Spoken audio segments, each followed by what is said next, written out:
How does developmentally appropriate practice (DAP) contribute to societal progress in preschool education?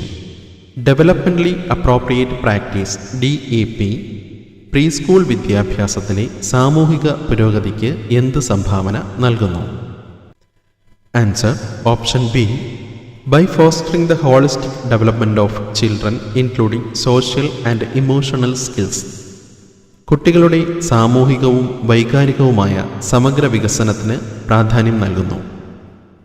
The main difference between the educational philosophies of Montessori and Piaget regarding child development and learning is കുട്ടികളുടെ വളർച്ചയെയും പഠനത്തെയും സംബന്ധിച്ച് മോണ്ടിസോറിയുടെയും പിയാഗറ്റിൻ്റെയും വിദ്യാഭ്യാസ ചിന്തകൾ തമ്മിലുള്ള പ്രധാന വ്യത്യാസം. Answer option A. Montessori emphasizes sensory experiences. Piaget emphasizes cognitive development. Montessori ഇന്ദ്രിയ അനുഭവങ്ങൾക്ക് പ്രാധാന്യം നൽകുന്നു. പിയാഗറ്റ് വൈജ്ഞാനിക വികസനത്തിന് പ്രാധാന്യം നൽകുന്നു.